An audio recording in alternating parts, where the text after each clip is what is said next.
اعوذ باللہ من الشیطان الرجیم بسم اللہ الرحمن الرحیم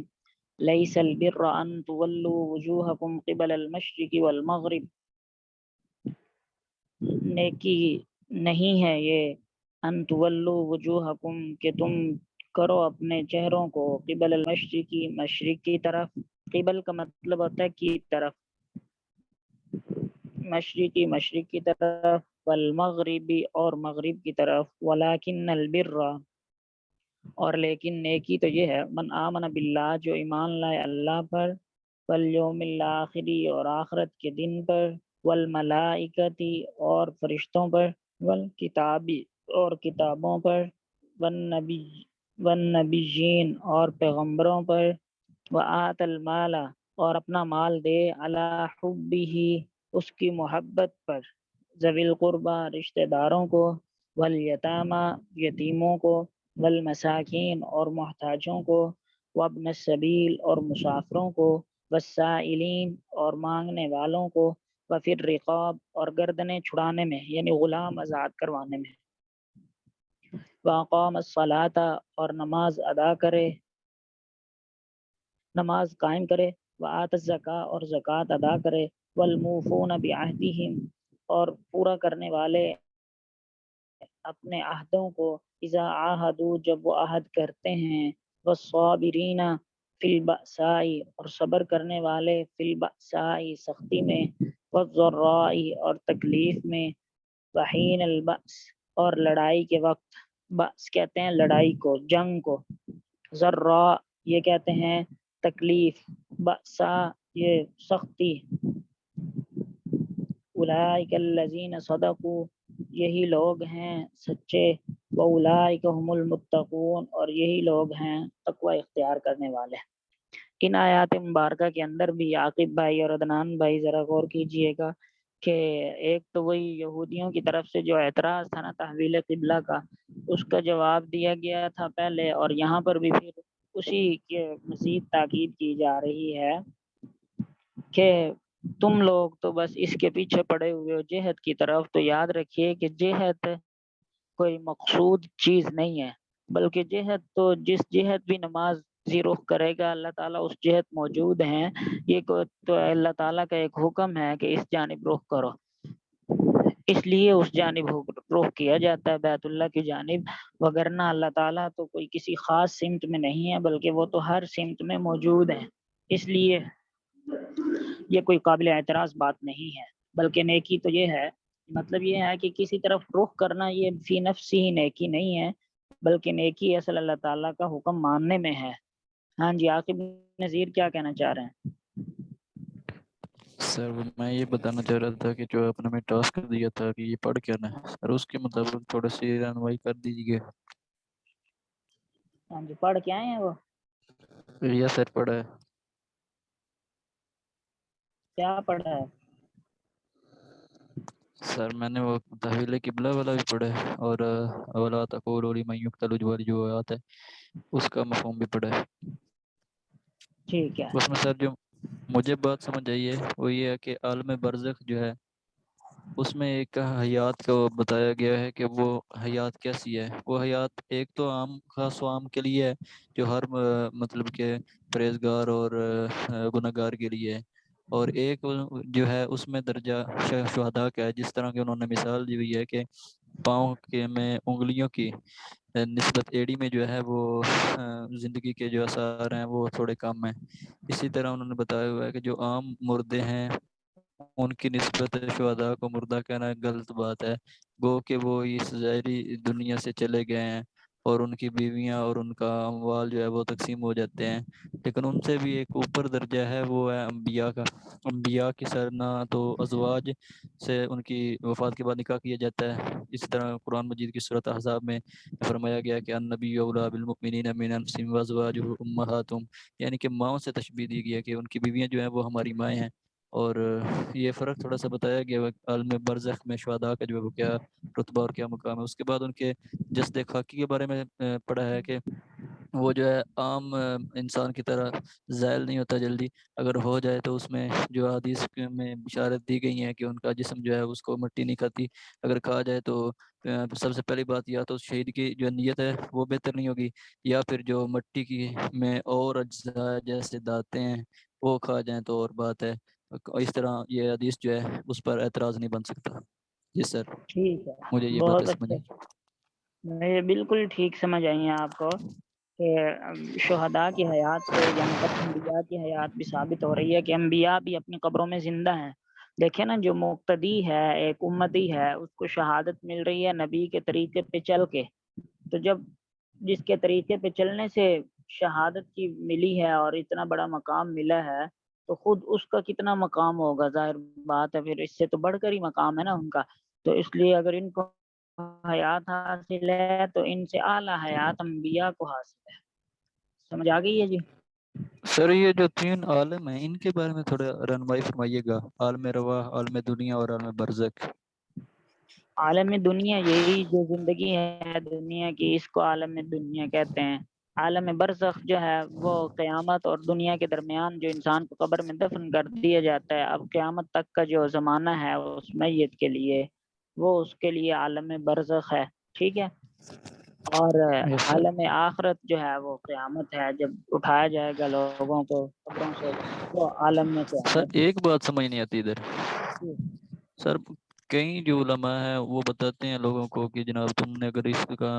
جمعرات کا جو ہے وہ ختم نہ دیا, یا اس طرح کا تم نے ختم نہ دیا, تو آپ کی جو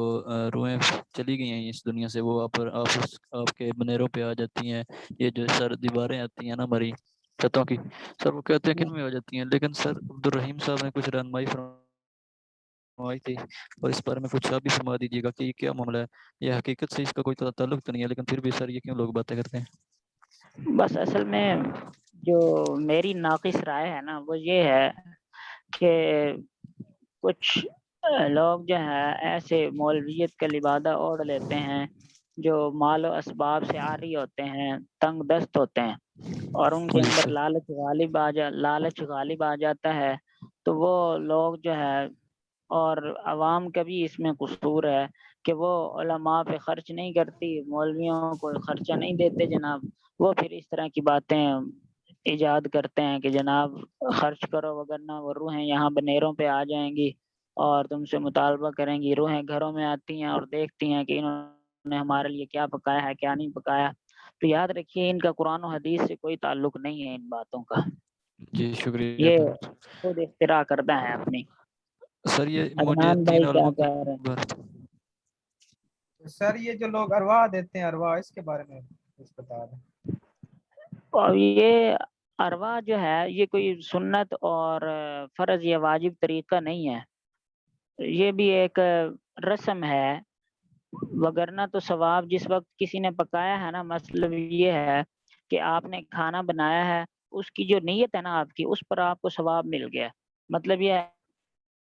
اللہ تعالیٰ کے نام پر, اور وہ غرباء میں تقسیم کر رہے ہیں, تو اب اس کا ثواب آپ کو مل رہا ہے. باقی یہ جو صورتیں پڑھ کے اس کو دم کر کے اس میں ملا دیتے ہیں اور سمجھتے ہیں کہ یہ ضروری ہے, تو یہ بالکل بھی ضروری نہیں ہے. سر وہ جو کچھ لوگ وہ کہتے ہیں نا کہ ہم نے یہ فلاں مطلب میت کو ارواح دی ہے, تو وہ کہتے ہیں ان کی یہ تو نہیں ہے کہ وہ ان تک پہنچ جاتی ہے ارواح ہم جو دیتے ہیں اس طرح. دیکھیں ایصال ثواب پہنچتا ہے میت کو. جی سر. ارواح اصل میں لفظ ہی دیکھیں نا, ارواح روح کی جمع ہے. ارواح روح کی جمع ہے. روح کا مطلب ہے وہ جو ایک انسان کی روح ہوتی ہے, اور ارواح کا مطلب ہوتا ہے ساری روحیں. تو وہ اصل تو ایصال ثواب مقصود تھا, اس کو ارواح کا نام دے دیا گیا. تو ایصال ثواب یا اللہ کے نام پہ خرچ کرنے سے ہوتا ہے, تقسیم کرنے سے ہوتا ہے. اور جو ہم صورتیں پڑھتے ہیں وہ پڑھ کر جو اس پر پھونک ماریں گے, وہ تو وہ چیزیں دم ہو جائیں گی. باقی ایصال ثواب تو وہ پڑھنے سے ہی ہوگا, پڑھ کے جب ہم بخشیں گے. اگر ہم اس طریقے کو ضروری سمجھتے ہیں تو پھر یہ گناہ ہو جائے گا.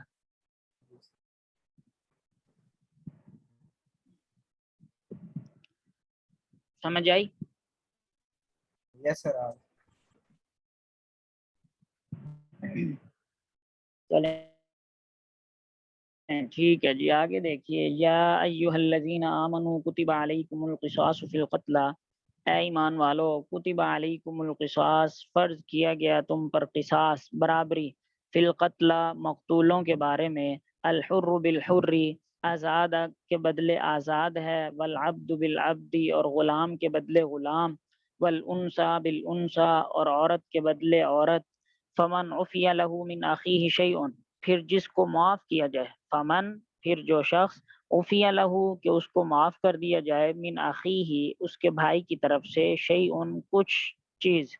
یعنی وہ کچھ معاف کر دے، فاتباع بالمعروف، تو تابع داری کرنا ہے چاہیے، بالمعروف ہی، دستور کے مطابق، یعنی وہ اس کے مطالبہ کرے دستور کے موافق، واداء الیہ باحسان، اور ادا کرنا چاہیے اس کو باحسان، خوبی کے ساتھ،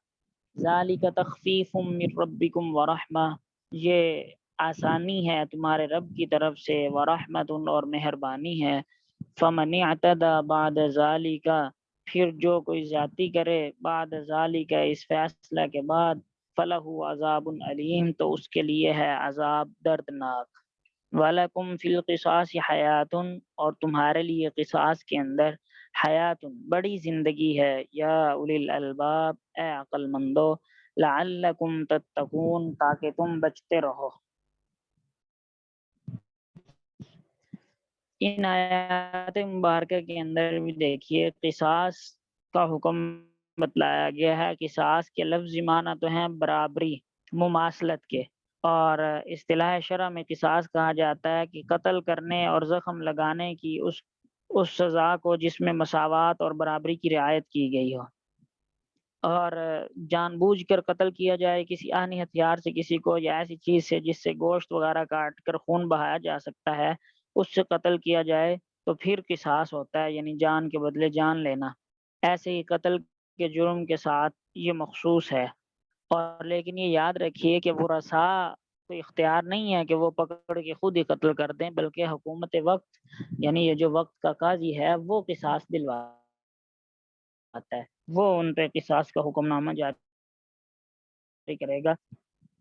ان کو اختیار نہیں ہوگا۔ باقی رہی آیات یہاں پر جو ہے آزاد کے بدلے آزاد، غلام کے بدلے غلام، تو یہ اصل میں زمانہ اسلام سے کچھ پہلے دو عرب قبیلوں میں جنگ ہو گئی تھی، بہت سے آدمی دونوں کے مارے گئے، غلام، آزاد، مرد، عورتیں۔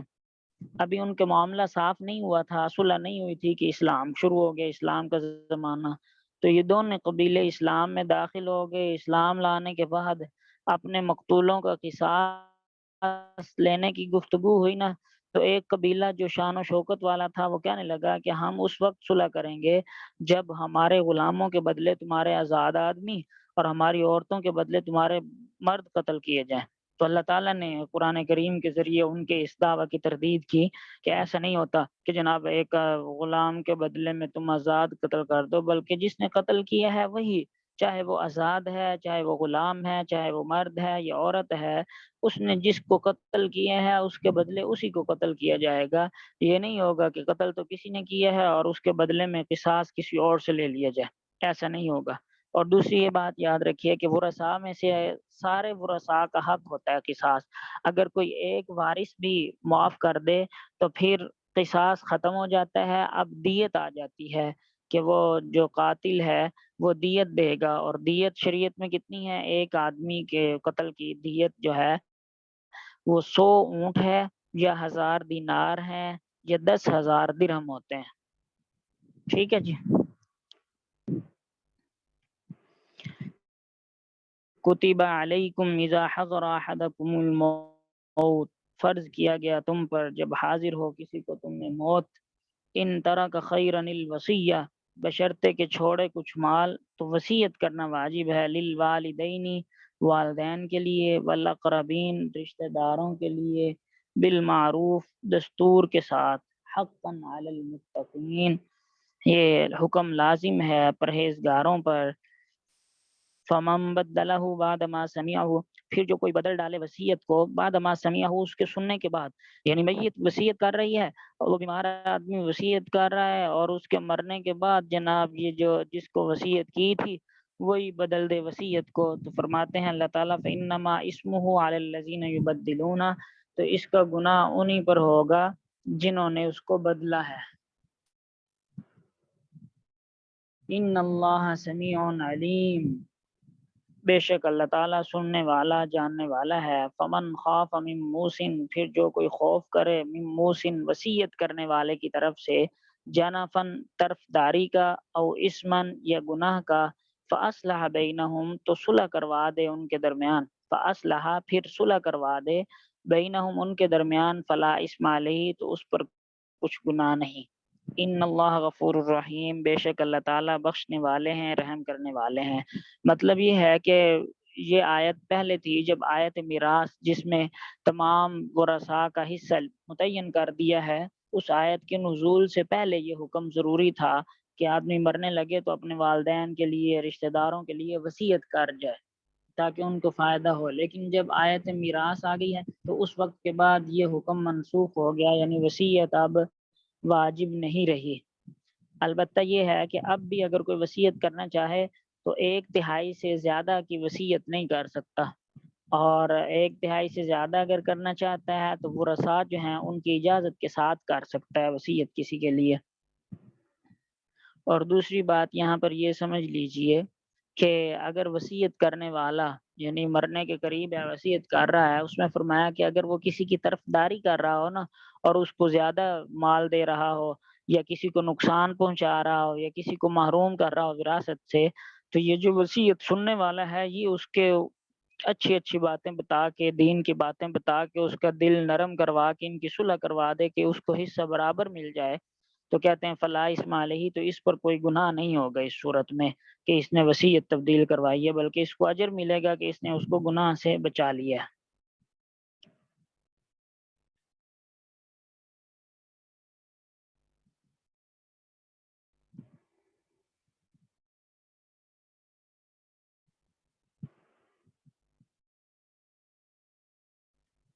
آگے دیکھیے جی، بسم اللہ الرحمن الرحیم۔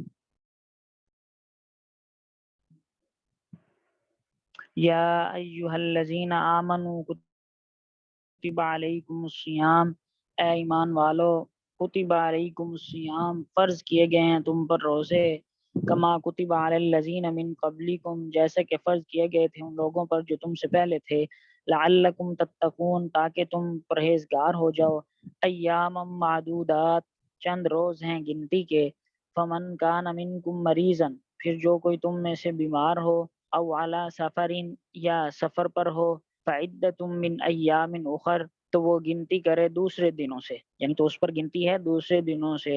وعلی الذین یطیقونہ اور ان لوگوں پر جن کو طاقت ہے روزے کی، فدیۃ فدیہ ہے، طعام مسکین ایک فقیر کا کھانا ہے، فمن تطوع خیرا پھر جو کوئی خوشی سے کرے نیکی، فہو خیر اللہ تو وہ اس کے لیے بہتر ہے، وان تصوموا خیر لکم اور روزہ رکھو اور تم روزہ رکھو خیر لکم تو تمہارے لیے بہتر ہے، ان کنتم تعلمون اگر تم سمجھ رکھتے ہو۔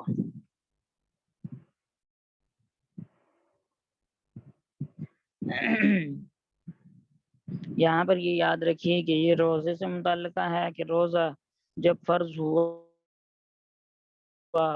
اس آیت کے ذریعے سے روزوں کی فرضیت کی گئی، اور فرمایا کہ جو مریض ہو یا مسافر ہو اس کے لیے اختیار ہے روزہ چھوڑنے کا، لیکن بعد میں وہ اس کی قضا کرے گا۔ مطلب یہ ہے کہ اس کو چھوڑنے کا یہاں گناہ نہیں ہوگا سفر کی وجہ سے۔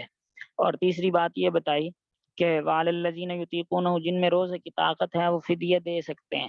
تو یہ ابتدائی اسلام میں حکم تھا کہ صحت مند آدمی بھی اگر کسی وجہ سے روزہ نہ رکھ پائے تو فدیہ دے دے، لیکن بعد میں یہ حکم منسوخ ہو گیا اس آیت سے، فمن شہد منکم الشہر فلیصم کہ تم میں سے جو کوئی اس مہینے کو پائے پس اس کو چاہیے کہ وہ روزہ رکھے۔ اس آیت سے یہ حکم منسوخ ہو چکا ہے۔ اور فدیہ کیا ہوتا ہے؟ فدیہ یاد رکھیے کہ وہ نصف سا گندم، جیسے ایک نماز اگر کوئی چھوڑ دے کسی مجبوری کی وجہ سے اور وہ قادر نہیں ہے نماز پر پھر، تو اس کو فدیہ دینا ہوتا ہے، وہ 2.25 کلو گندم بنتی ہے، نصف سا 2.25 کلو گندم ملتی ہے۔ اور اسی طرح روزے کا بھی ایک روزے کا فدیہ بھی 2.25 کلو گندم ہے۔ جی عاقب نذیر کیا کہنا چاہتے ہیں؟ سر روزے کب فرض ہوئے تھے؟ روزے فرض ہوئے ہیں جناب والا سر 2 ہجری ایک کو تو نہیں ہوئے منٹ غزوہ مجھے بدر کے بعد؟ یاد کرنے دیں، پہلے مجھے ذہن میں نہیں آ رہا ابھی۔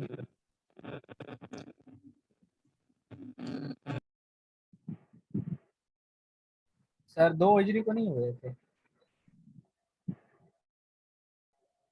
یاد تو ایسے ہی پڑ رہا ہے 2 ہجری کو میں 2 ہجری کو، ٹھیک ہے جی۔ جی سر میرا ایک کویشچن ہے جی سر، یہ جو کچھ لوگ ہوتے ہیں وہ خود روزے نہیں رکھتے اور وہ مدرسے وغیرہ میں کسی مطلب نابالغ لڑکے یا بچے کو وہ دے دیتے ہیں اس کے منتھلی سارے روزوں کا مطلب اس کے پیسے وغیرہ دے دیتے ہیں یا وہ نابالغ کو تو دینے سے ادا ہی نہیں ہوتا فدیہ، پہلی بات۔ نہیں سر، وہ جو روزے رکھوا لیتے ہیں اپنے حصے کے، مطلب اس طرح کو سننے میں روزے نہیں رکھوائے جا سکتے، بس ویسے یہ ہے کہ بھی صدقہ کر دیتے ہیں وہ۔ نہیں سر، کچھ لوگ تو رکھواتے ہیں اپنے روزے، مطلب وہ کہتے ہیں کہ ہم پیسے دے کے اس سے رکھوا لیں گے مطلب اپنے روزے، اس طرح کچھ ایسا۔ ایسے روزے نہیں ادا ہوتے، پھر وہ فدیہ بھی نہیں ادا ہوتا۔ سر اصل میں ان کا مقصد یہ ہے کہ وہ یہ چاہ رہے ہوتے ہیں کہ جو ہم نے روزہ رکھنا اپنے حصے کا کھانا وہ صدقہ کے طور پر ہم انہیں دے دیں، تاکہ جو ہے وہ ہمارا صدقہ بھی ادا ہو جائے اور وہ مسکین اچھے سے کھانا بھی کھا لے اور روزہ افطار بھی کر لے۔ ان کا اصل میں مقصد یہ ہے۔ ان کا اصل سر مقصد ایسے یہ ہے، ممکن ہے؟ لیکن لوگوں میں یہ مشہور اسی طرح ہے، جیسے یہ عدنان بھائی بتا رہے ہیں، وہ کہتے ہیں میں روزے رکھوانے، تو روزے رکھوانے والا کنسیپٹ درست نہیں ہے، یہ اس کی درستگی کی ضرورت ہے۔ اور دوسری بات یہ یاد رکھیے کہ فدیہ وہ شخص دے سکتا ہے جس کو اب یہ امید ہی نہ ہو صحت یاب ہونے کی۔ ایسا مرض ہے کہ جس سے صحت یاب ہونے کا کی امید بہت کم ہے، نہ ہونے کے برابر، جیسے کہ شوگر ہے، اب سر جن کی شوگر ہائی ہوتی ہے، حد سے زیادہ کنٹرول ہو تو 99% لوگوں کی شوگر صحیح نہیں ہوتی۔ سر جی شوگر کے علاوہ میدے والے لوگ بھی ہیں سر۔ جی سر میدے والے لوگ بھی ہیں سر، وہ کیا کا مسئلہ بن جاتا ہے اس سے؟ نہیں، قے سے تو روزہ نہیں نا ٹوٹتا اگر خود بخود آ جائے، اور وہ ایسے میدے کا ایسا مسئلہ ہے کہ وہ ایسا نہیں ہے کہ اس کے ٹھیک ہونے کی کوئی امید ہی نہیں ہے۔ سر بہت لوگ ایسے ہیں نا ہمارے گاؤں میں، جن کو ڈاکٹر بتا دیں ایسا، وہ فدیہ دے سکتے ہیں، لیکن یہ یاد رکھیے کہ یہ فدیہ اس وقت تک ان کا قابل قبول ہوگا جب تک وہ صحت یاب نہیں ہوتے۔ اگر وہ صحت یس یاب ہو گئے نا، مطلب مرنے سے ایک دن پہلے بھی صحت یاب ہو گئی، تو وہ فدیہ ختم ہو گیا اب ان کا جو فدیہ ہوا تھا صحت یابی کے ساتھ، پھر ان کو قضا کرنی ضروری ہوتی ہے۔ مطلب ایک آدمی نے رمضان میں روزوں کا فدیہ دے دیا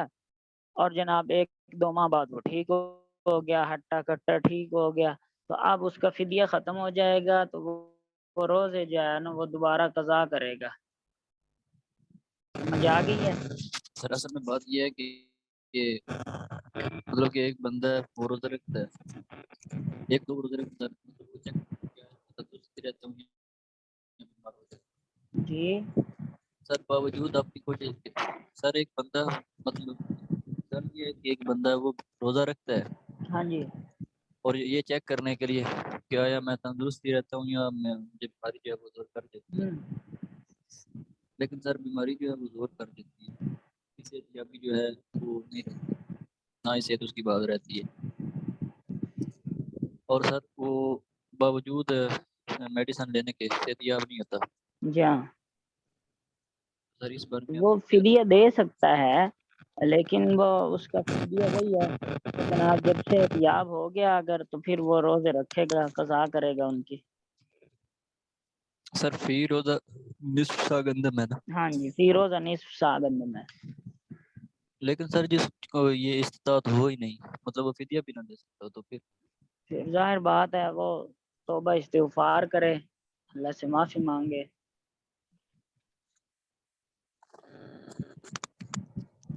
جی شکریہ سر۔ بسم اللہ الرحمن الرحیم۔ شہر رمضان الذی انزل فیہ القرآن، رمضان کا مہینہ ہے جس میں قرآن کریم اتارا گیا، خدل للناس ہدایت ہے لوگوں کے لیے، وبینات اور روشن دلیلیں ہیں، من الہدا ہدایت کی، والفرقان اور حق و باطل سے جدا کرنے کی، فمن شہد منکم الشہر پس جو کوئی پائے تم میں سے شہر اس مہینے کو، فلیصم تو وہ ضرور روزے رکھے، ومن کان مریضا اور جو کوئی بیمار ہو، او علی سفرین یا مسافر ہو، فعدۃ من ایام اخر تو وہ اس کی گنتی کرے دوسرے دنوں سے، یرید اللہ بکم اليسر اللہ تعالیٰ ارادہ کرتے ہیں تمہارے ساتھ آسانی کا، ولا یرید بکم العسر اور نہیں چاہتے تمہارے اوپر دشواری، ولتکملوا العدۃ اور اس واسطے کہ تم پوری کرو گنتی، ولتکبروا اللہ اور تاکہ بڑائی کرو اللہ تعالیٰ کی، علی ما ہداکم اس بات پر کہ تم کو ہدایت دی، ولعلکم تشکرون اور تاکہ تم احسان مانو۔ وَإِذَا سَأَلَكَ عِبَادِي عَنِّي فَإِنِّي قَرِيب اور جب سوال کریں آپ سے میرے بندے میرے بارے میں، فَإِنِّي قریب تو میں قریب ہوں، اجیب دعوت الداعی میں جواب دیتا ہوں، یعنی میں قبول کرتا ہوں دعوت الداعی دعا مانگنے والے کی دعا، اذا دعانی جب وہ مجھ سے دعا مانگے، فلیستجیبوا لی تو چاہیے کہ وہ حکم مانے میرا، ولیؤمنوا بی اور یقین لائیں مجھ پر، لعلہم یرشدون تاکہ نیک راہ پر آئیں۔ احل لکم لیلۃ الصیام الرفث حلال کیا گیا تمہارے لیے رمضان کی راتوں میں بے حجاب ہونا، الی نسائکم اپنی عورتوں سے، ہن لباس لکم وہ لباس ہیں تمہاری، وانتم لباس لہن اور تم لباس ہو ان کا، علم اللہ انکم اللہ تعالیٰ کو معلوم ہے کہ تم خیانت کرتے تھے، انفسکم اپنی جانوں کے بارے میں، فتاب علیکم سو اس نے معاف کیا تم کو، وعفا عنکم اور درگزر کیا تم سے، فالآن باشروہن پھر اب تم ان سے ملو، وابتغوا اور تلاش کرو، ما کتب اللہ لکم جو لکھ دیا اللہ تعالیٰ نے تمہارے لیے، وکلوا واشربوا اور کھاؤ اور پیو، حتی یتبین لکم الخیط الابیض یہاں تک کہ نظر آنے لگے تم کو سفید دھاگا یعنی صبح کی دھاری، من الخیط الاسود سیاہ دھاری سے جدا،